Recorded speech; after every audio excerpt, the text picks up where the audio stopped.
Is this peak hot hatch? Peugeot 206 GTI, early 2000s? That's the question we're going to answer today.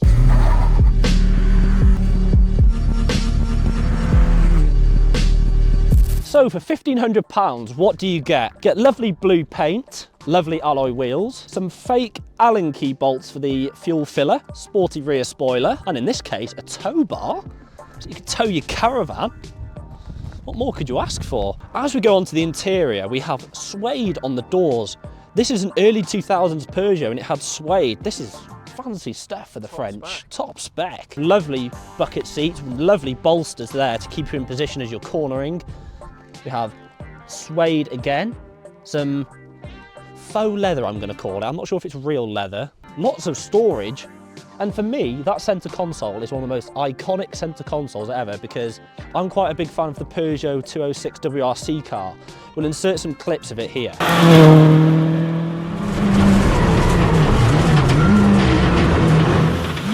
We have a lovely weighted gear knob, metal gear knob, very, very nice. We have 3 pedals, of course, as you'd expect, but they're in perfect position for the old heel and toe, which is an excellent feature for a hot hatch. You can impress people with your gear shifts. Modern day radio. This car is a time warp. It has a 2005 radio, which, as you can imagine, doesn't work. But at the end of the day, it's an early 2000s Peugeot. You're not expecting Rolls-Royce in here. You're not expecting stars in the headlining and everything. It is cheapish plastics, but you've got nice bits. You know you're in a bit of a premium performance car, and you can get one for 1,500 quid. So before we go for a drive, this is what it sounds like.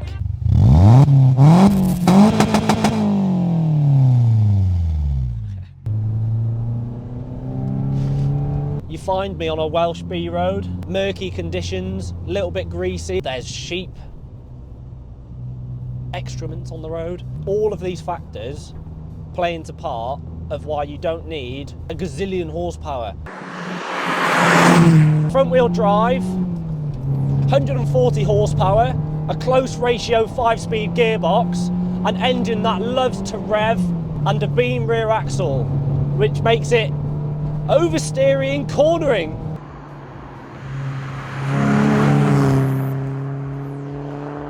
When this car came out, it was the predecessor to the probably ultimate hot hatch of the Peugeot 205 GTI. This car had a lot to live up to, and to be honest, with the reviews that came out at the time in the early 2000s, they weren't the most pleased with it. This is the 140 model. There is a 140 model and a 180. So they've got 140 horsepower and one's got 180. This is a 140. Pedals are nice and close together so you can get your heel and toe down shifts. The short shifter that's been put onto this car makes shifts so rewarding. This is what driving is all about. Being able to drive these cars on a public road at 8/10, and the smile it brings towards you is infectious. And people may say, oh, it's an early 2000s Peugeot, it's going to be rubbish, and I challenge anyone to drive one of these cars and not leave it with a massive, massive smile on your face.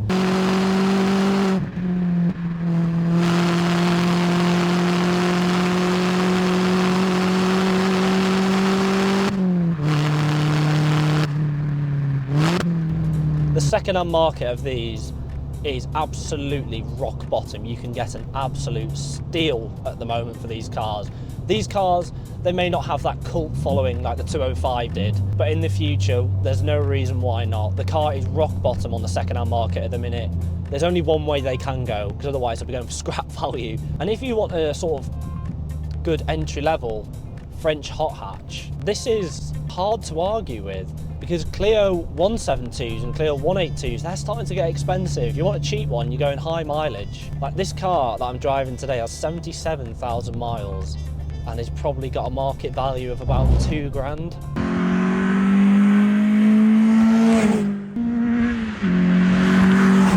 Early 2000s Peugeot, you may think, oh, reliability may not be what it was, but these engines are so reliable. You can absolutely beat on them. They hold temperature, there's very little for them to go wrong. They're very basic engines.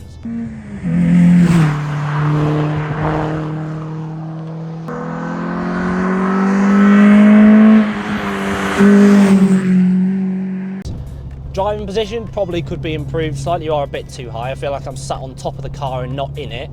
I'd much rather be lower because you feel a lot more, and there is a lot of cushioning on these seats, which is great for longer journeys, but you do lose that feeling in your backside as you're going over bumps and telling you what the car is doing. So maybe some bucket seats would be a welcomed investment into a car like this, but because of the price you've paid for it, you have loads of money left over for improvements. And this doesn't need much. You could probably put some coilovers on it, make it a bit stiffer. There's a little bit of body roll, but I'm probably being harsh because it's got 20-year-old suspension.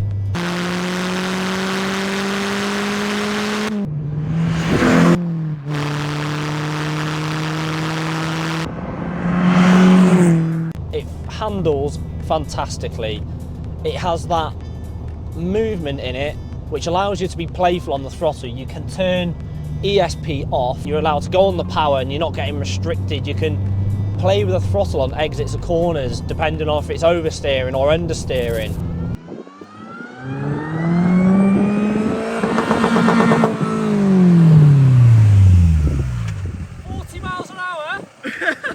You could have 600 brake horsepower on this road, but you have 140, and I can guarantee you will still leave the road, not crash, leave the road with just as big a smile on your face.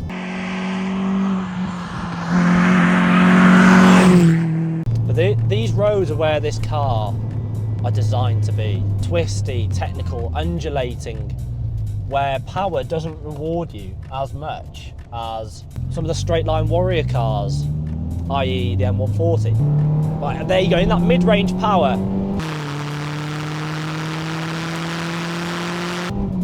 Up into third. Now this is where this car is at its best.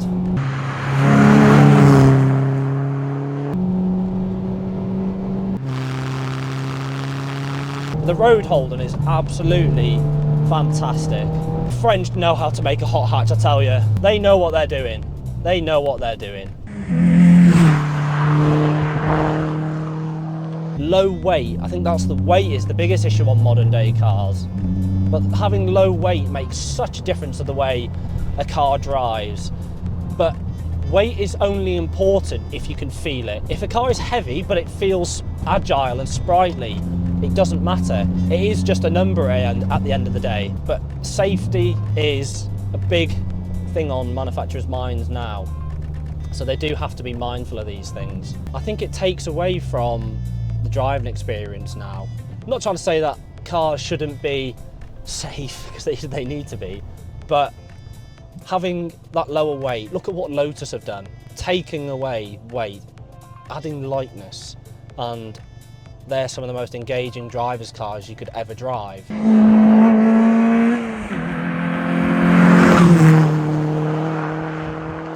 To answer the question, is the early 2000s era of hot hatch the best hot hatches ever made?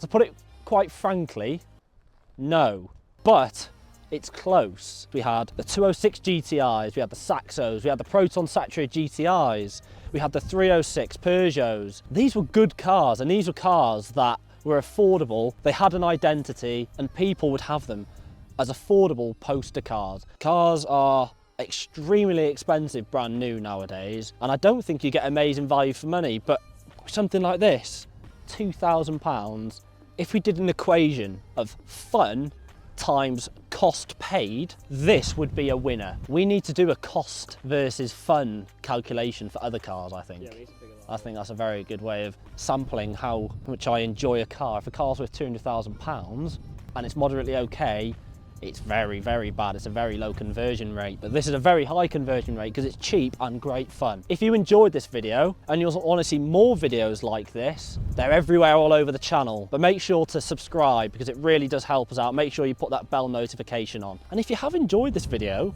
give it a like because it helps us out and you get more videos. Give us cars to review. We're always looking to review cars. I absolutely love driving cars. I love reviewing cars. I love driving different types of cars. Whatever car you have, as long as it's not a 1 litre Corsa, I want to drive it. Thank you very much for watching. This has been me with the Peugeot 206 GTI. See you in the next one.